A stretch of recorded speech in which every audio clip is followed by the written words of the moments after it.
All right, what's up? How's it going, Josh? How's it going, everybody else? This is podcast number 002. Today I'm going to actually talk to you guys about communication.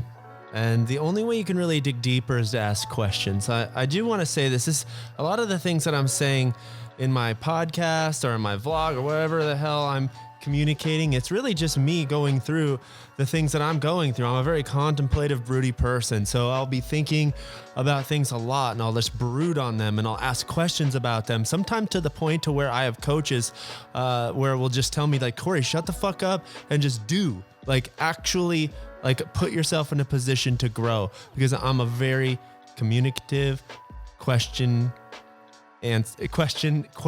person. However, I'm going to just talk about that for a second. I'm going to talk about the benefits of just being a communicator, being somebody that actually puts yourself out there and asks questions.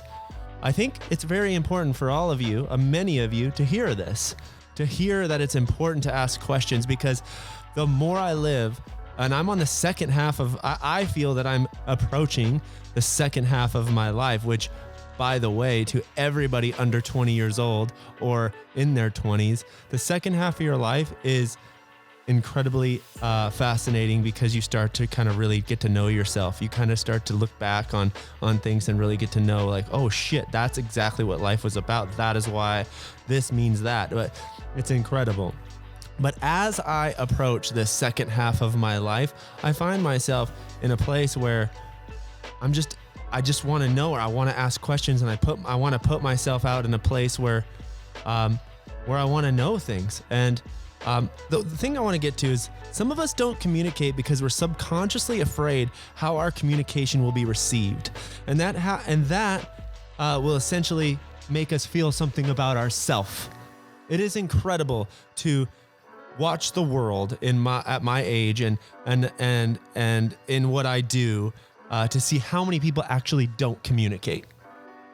They don't do shit. They just sit there and they trust the data and analytics that are given to them. Look, I always say in the vlog, right? We live in a world where communication is at an all-time availability. It's at an all-time high. Anybody can communicate at any time, and many of us either do communicate or we don't. The problem is nobody really communicates from the heart. They don't really put their fucking self out there.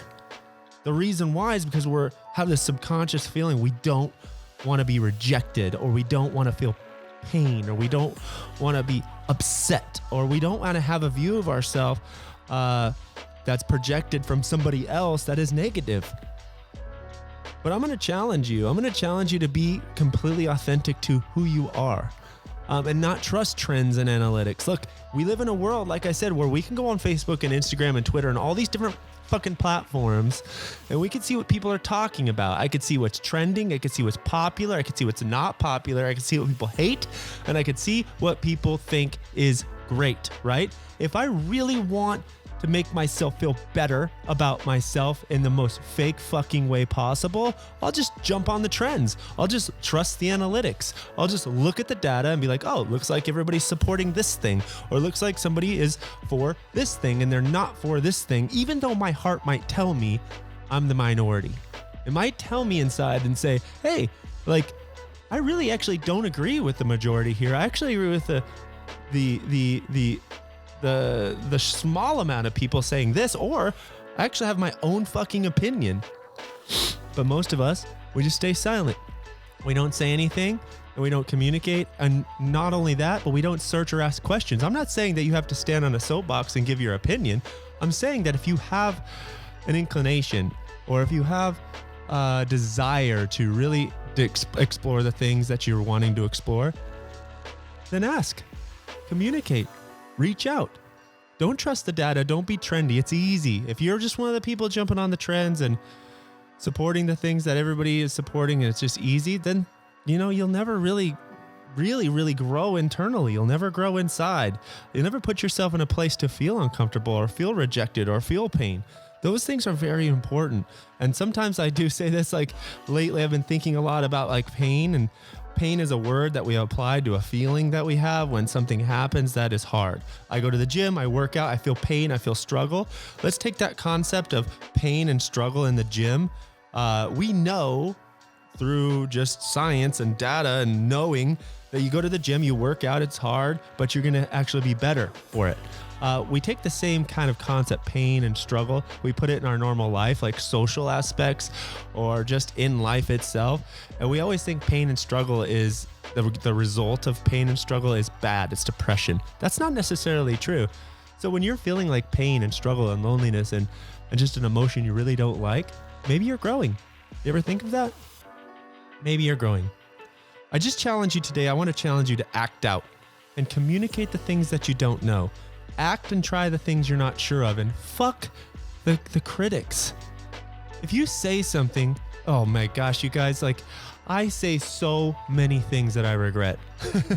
I say so many things come out of this mouth that I look back on. I'm like, oh my gosh, dude, like why did you say that? Like, oh my goodness. But in the end, I have to like change my mind real quick and say, you know what? At least you said it and you did it and you learned. Even if it brought pain, even if it brought turmoil, even if it brought struggle, even if it brought all the bad things and all the bad emotions, I have learned through coaches and people that I love, such as, you know, Matt Laughlin and Patrick and Jeff and all these guys that I'm learning under.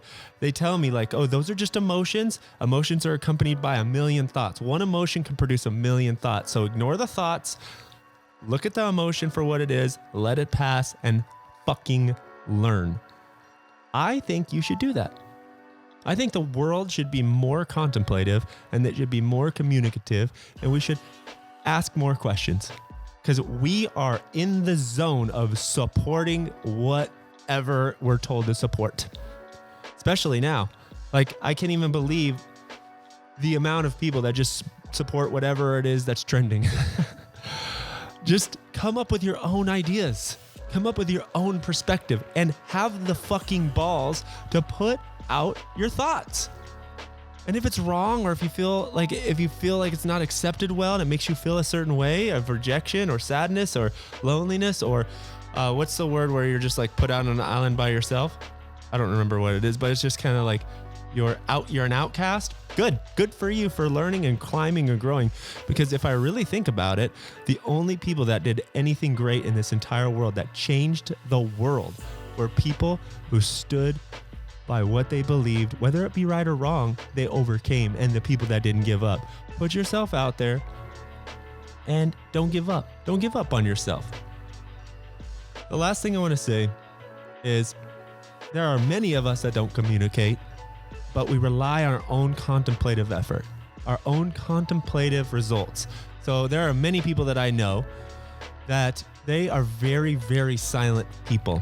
They don't say a whole lot. And I really respect those people a lot. However, sometimes you can contemplate to a fault where you're not actually saying, you're just actually coming up with your own ideas and your own results. But there's a difference between the right answers and our own contemplative answers. I am a very contemplative person, but I also pair that with talking about it or reaching out to friends or people or parents or coaches or therapists or something. I'll be like, hey, I had this idea. I've been stewing on it for like weeks and hours and months. And now I want to put it out there, and they'll give me some perspective that'll just blow my fucking mind. And I'll be like, wow, I was really off there, or I was on, or you know what I mean? Like I could just really add a layer of depth, and it fills in all the gaps of my own contemplative efforts. And I get closer to the actual real answer, the truth of it. Maybe that's truth. Maybe truth is the blend of our own contemplative answers and communication and our questions outwardly to others that we trust and love. So, SEEJEPP podcast number 2. Really appreciate you guys. I'm very grateful that anybody would ever watch this. I'm just happy to talk. See you later.